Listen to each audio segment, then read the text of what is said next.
मांग लेने से मेरी जिंदगी में जो तूफान आया है, जो किस्मत लिख दी गई है ना मेरी, वो बदलना चाहिए।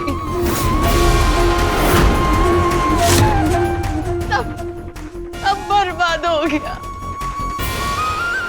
क्या हो रहे हो बैठे? आपने अपनी छोरी के साथ अच्छा नहीं किया। पहले तो उसका ब्याह इस चाकर से करा दिया, अभी इसकी सहेलियां इसका मजाक उड़ा कर गई हैं। अरे माँ बाप तो बच्चों की खुशियों के लिए पता नहीं क्या कर देते हैं, और आप कैसे बाप साबित हुए? अपनी बच्ची की सारी खुशियां छीन ली।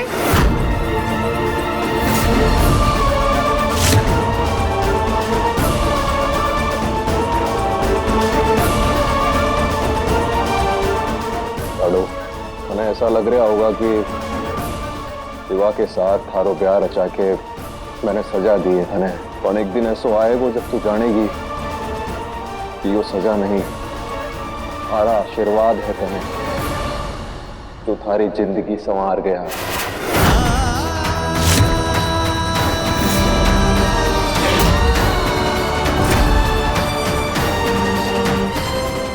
कनक, कनक!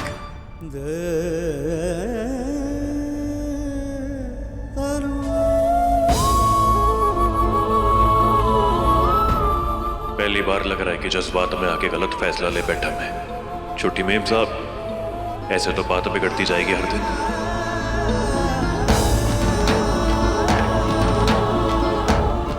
जो हुआ सो हुआ भाई साहब, हमने पहले भी इतनी मुश्किलों का सामना साथ मिलकर किया है ना, इस मुश्किल से भी निपट लेंगे।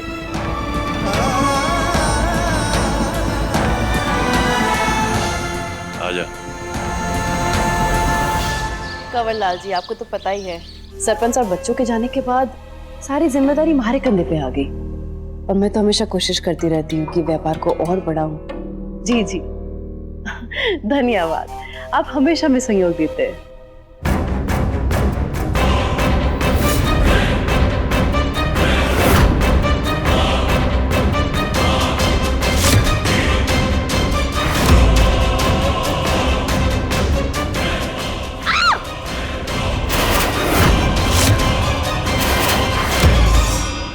भीम भाई साहब अपनी पत्नी की तरह पागल हो गए क्या?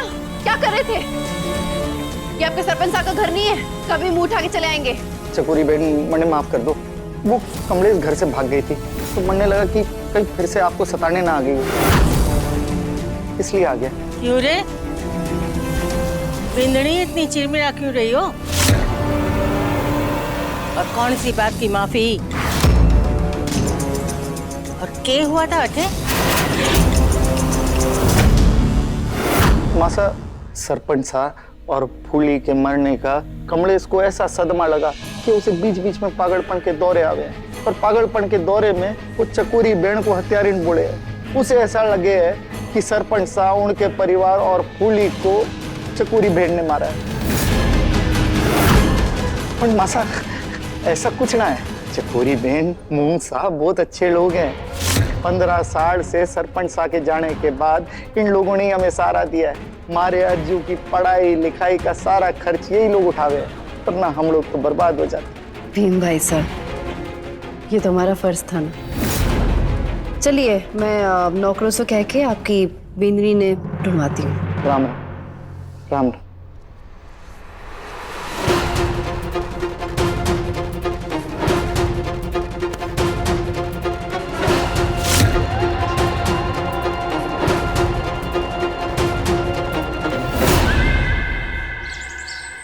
सारा हिसाब साफ, बस एक हिसाब साफ नहीं हुआ। वो पैसे जय बाबा ने गले में बीच में से लिए थे। अब आपके पास आया हूं क्योंकि बड़े साहब ने आपको सारी जिम्मेदारी दी। ठीक है, मैं देख लूंगा, आप चले।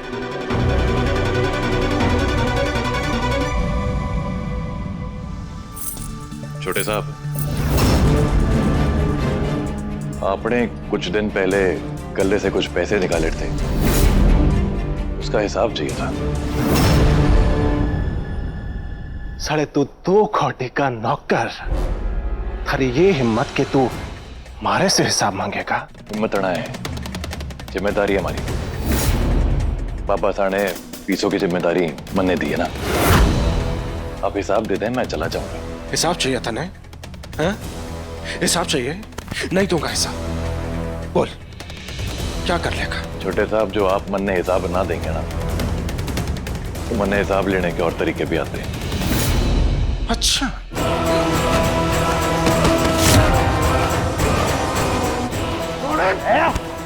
अगल हो गया क्या कर रहा है?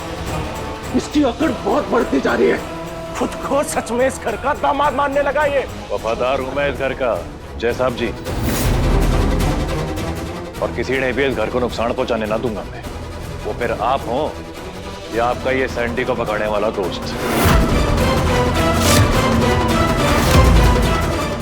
मैंने हिसाब शाम तक दे दीजिएगा, वरना अगला सवाल आपसे राणा साहब जी खुद करेंगे।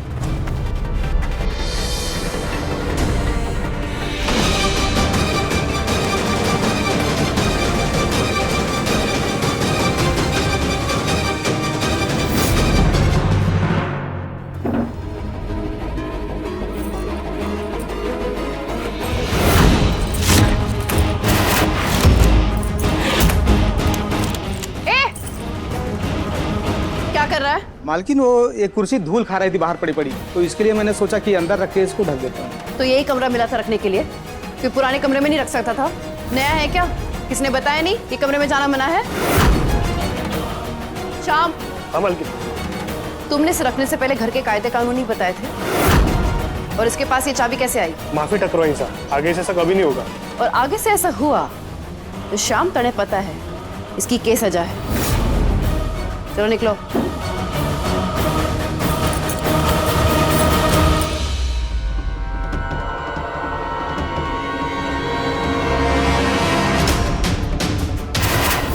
सरपंच साहब, कुली के मरने का कमलेश को ऐसा सदमा लगा, उसे ऐसा लगे है कि सरपंच साहब उनके परिवार और कुली को चकोरी भेड़ ने मारा है।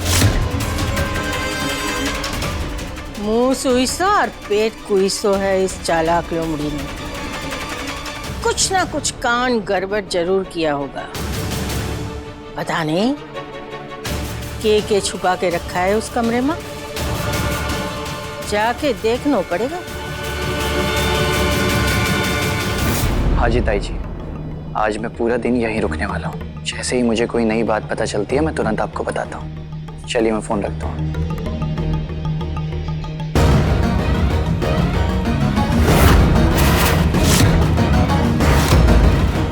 रसाल, वो मैं। ये आपका है ना समर्थन?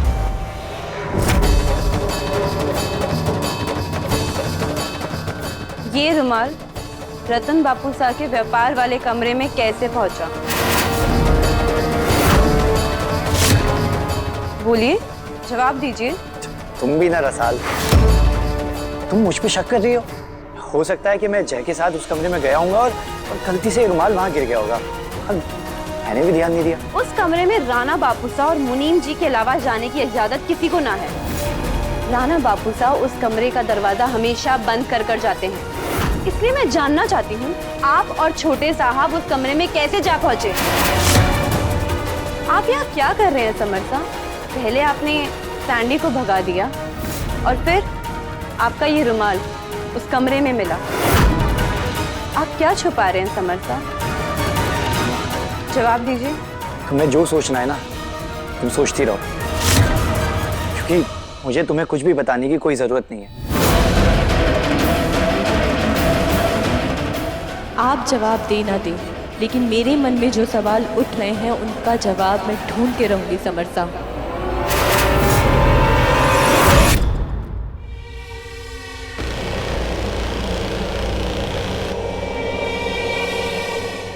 युवराज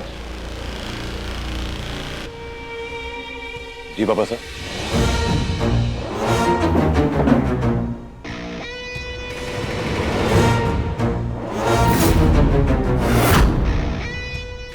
आरती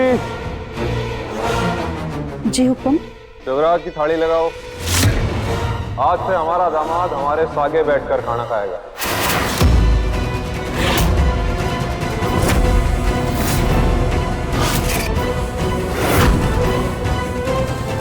अब ये दिन आ गए हैं कि हमारे चाकर हमारे साथ बगल में बैठकर थाली जूठा करेंगे।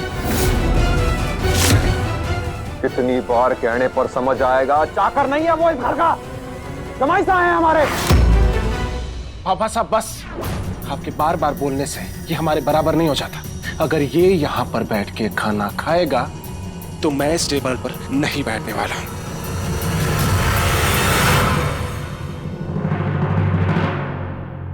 अब सुकून मिल गया आपको? आपके जिद के कारण अपने परिवार को ऐसे बिखरते देख के? आपने गुस्से में जो किया वो बहुत अच्छा किया, लेकिन ये जिद, ये चाकर हमारे साथ बैठ के खाना खाएगा, इससे तो बेहतर यही होगा तुम भूखे ही रहे।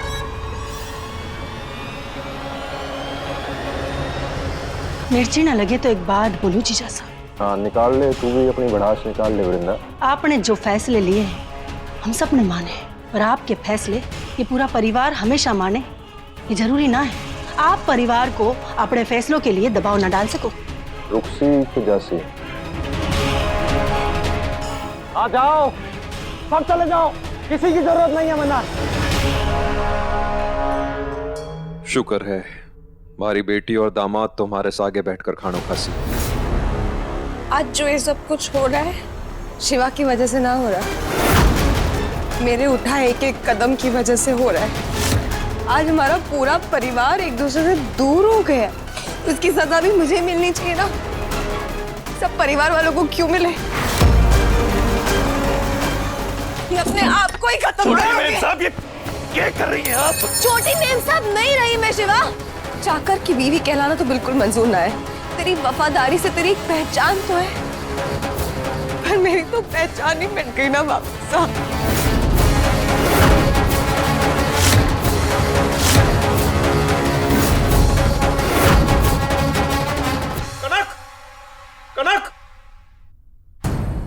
बाबा साहब, मैंने आपके कहने पे इस ब्याह के लिए हाँ कहा था, पर हमारी वजह से इस परिवार में दरार आ जाए ये मन में बर्दाश्त ना होगा।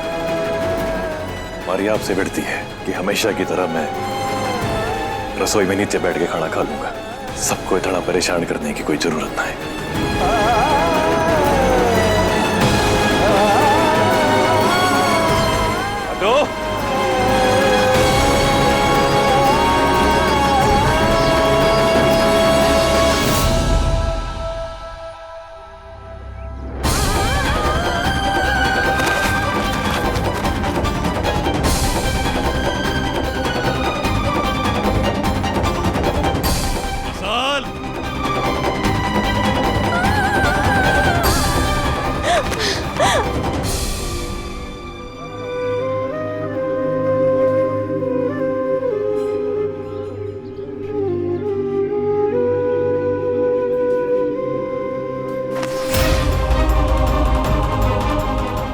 अब नास आ जाता माँ।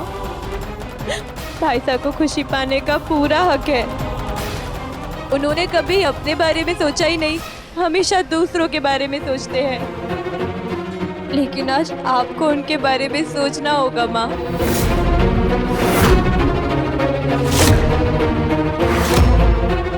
बापू सागे जाने के बाद खुशियाँ क्या होती है हमें पता ना है। तरस गए हैं खुल के हंसने को, आजादी से जीने को। अब और बर्दाश्त ना होता है माँ। बापू सा और फूली माता की बहुत याद आती है माँ।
माताजी महाराज, तो बस मुझे एक बार उस हत्यारण चकोरी तक पहुंचने दीजिए, ताकि मैं अपने बापू साहब और फुल्ली मास्ता के खून का बदला ले सकूं।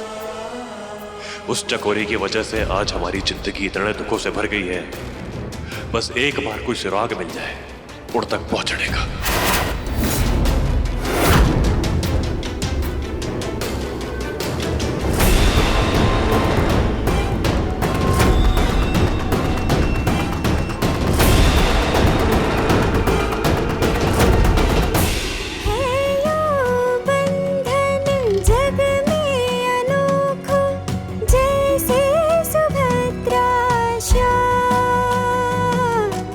जैसे सुभद्रा दीपक ज्योति जैसा बंधन, तेरा मेरा रक्षा बंधन। दीपक ज्योति जैसा बंधन, तेरा मेरा रक्षा बंधन।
शिवा,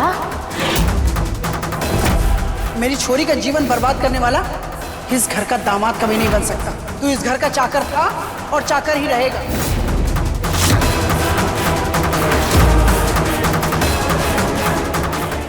मतलब उमेश सिंह के बच्चे जिंदा है। वो शिवा जो चाकर की जिंदगी काट रहा है, वो इस हवेली का असली मालिक है।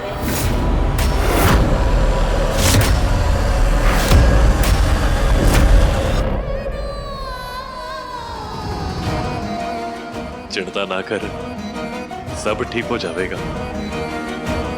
मां जगदम्बे है ना।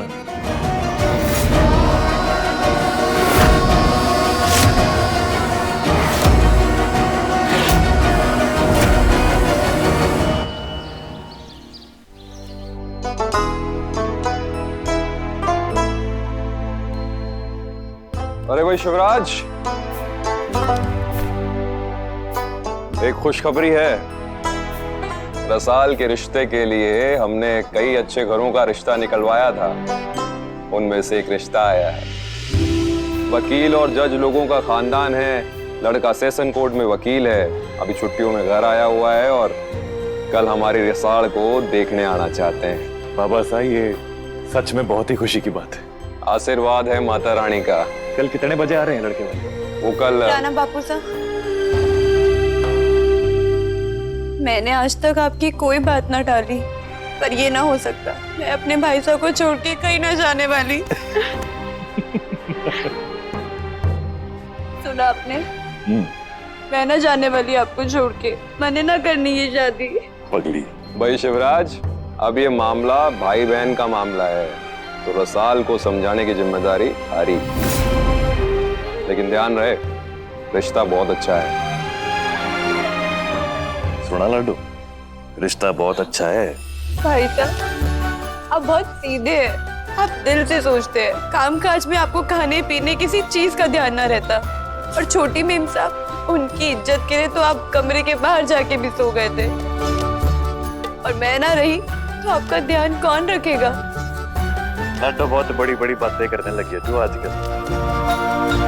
सुनने में बहुत अच्छा लगे, पर मारी गुड़िया, जीवन का सच तो यही है ना कि तूने आज ना तो कल किसी और घर जाना ही है। बापू साहब, जब हमारा ब्याह होगा तो मैं भाई साहब और आपको छोड़ के कहीं ना जाऊंगी, बस इधर ही रहूंगी। तुझे पता है ना, हमारे जीवन का सबसे बड़ा सपना क्या है कि मैं अपनी बहन की शादी धूमधाम से करूं। और जिस दिन थारी बारात आएगी ना, वो दिन हमारी जिंदगी का सबसे बड़ा खुशी वाला दिन होगा। अब तू ना चाहती कि थारे भाई साहब ये खुशी मिले? चाहती है ना? अच्छा सुन, अब जाके सो जा और थोड़ा मन ने भी काम खत्म करके आराम करने दे। कल बड़ा भारी दिन है, ठीक है?